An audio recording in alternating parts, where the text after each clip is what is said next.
Assalamualaikum warahmatullahi wabarakatuh. Alhamdulillah wassalatu wassalamu ala rasulillah.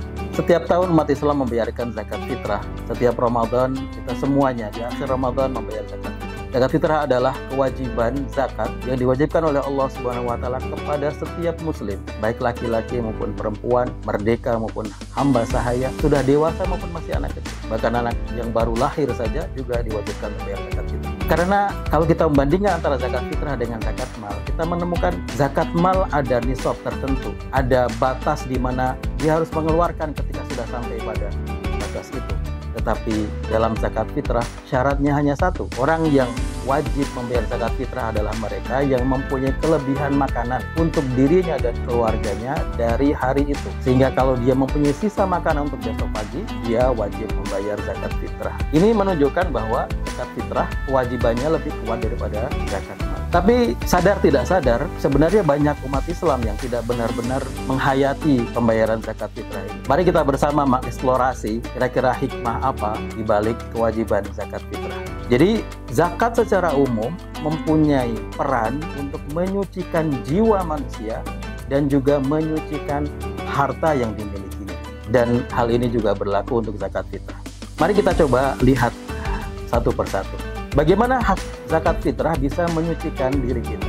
Rasulullah Shallallahu Alaihi Wasallam dalam beberapa hadis menjelaskan bahwa zakat fitrah itu diantara fungsinya adalah untuk membersihkan kesalahan-kesalahan dan dosa-dosa yang dilakukan selama bulan Ramadan. Karena kita selama Ramadan diajarkan, dilatih, dididik oleh Allah Subhanahu wa taala untuk menjadi pribadi yang lebih baik.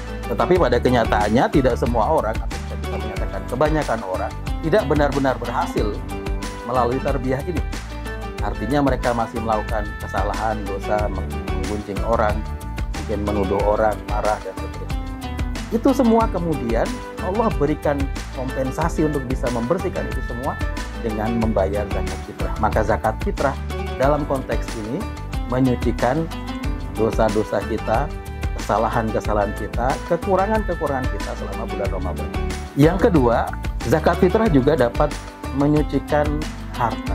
Bagaimana menyucikan harta? Harta yang kita miliki sebenarnya, entah kita sadari atau tidak kita sadari, sebenarnya di dalamnya ada harta yang barangkali tidak sepenuhnya halal. Profesi apapun yang dilakukan oleh manusia tidak bisa tidak akan mendapatkan atau bertemu dengan harta yang haram. Kenapa demikian? Ya karena manusia punya banyak kekurangan. Kita beri contoh misalnya, bahkan seorang guru atau pendidik atau seorang dosen, ketika dia melakukan kewajibannya sebagai dosen atau sebagai guru mengajar, kemudian mendapatkan gaji dari pekerjaan itu, maka seharusnya kita bisa mengatakan hartanya halal.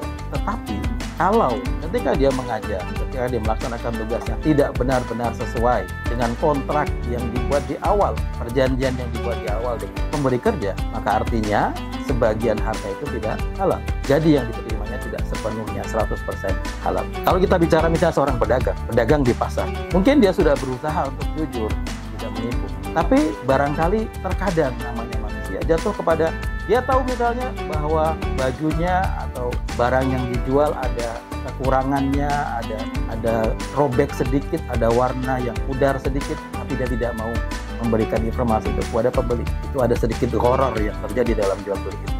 Maka harta yang dihasilkan tidak sepenuhnya halal. Oleh karena itulah kemudian Allah mewajibkan zakat ini dalam rangka untuk membersihkan harta kita. Jadi zakat, baik zakat mal maupun zakat fitrah, membersihkan harta kita dari sebagian yang haram. Zakat juga bisa membersihkan harta kita dari hak orang lain yang ada di dalam. Sebagian orang tidak menyadari bahwa Allah ketika memberikan rezeki kepada kita berupa harta, sebenarnya sebagian itu bukan milik kita. Sebenarnya sebagian adalah milik orang lain. Milik siapa? Milik fakir miskin, milik anak-anak terlantar, milik janda-janda yang sudah tua, orang-orang yang termasuk dalam asnaf yang 8.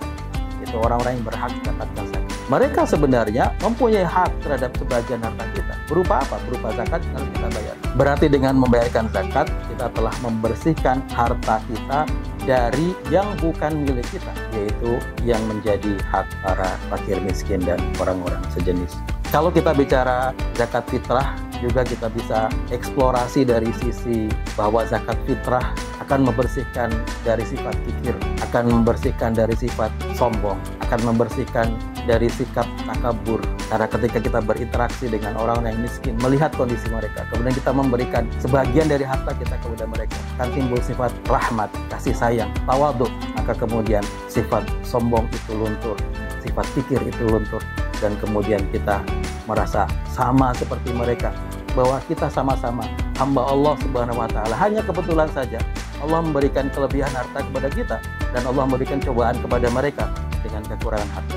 Tapi pada dasarnya di sisi Allah Subhanahu wa Ta'ala kita mempunyai kedudukan yang sama. Dengan demikian, kalau kita sudah mengetahui hikmah dari membayarkan zakat fitrah ini, maka kita mencoba meningkatkan kualitas amalan zakat fitrah kita. Kalau sebelumnya kita selalu memberikan hanya sebagai bagian dari rutinitas kegiatan Ramadan kita, mari kita coba tanamkan bahwa kita membayar zakat ini dalam rangka melaksanakan perintah Allah, menumbuhkan keikhlasan dalam hati kita, membersihkan harta dan juga jiwa kita, membersihkan sifat pikir dan kesombongan dari dalam hati kita. Dengan itu semoga kita semakin menjadi umat Islam yang berkualitas, dan juga zakat fitrah yang kita bayarkan bisa benar-benar memberikan kemanfaatan kepada seluruh kaum muslimin. Walafu minkum, wassalamualaikum warahmatullahi wabarakatuh.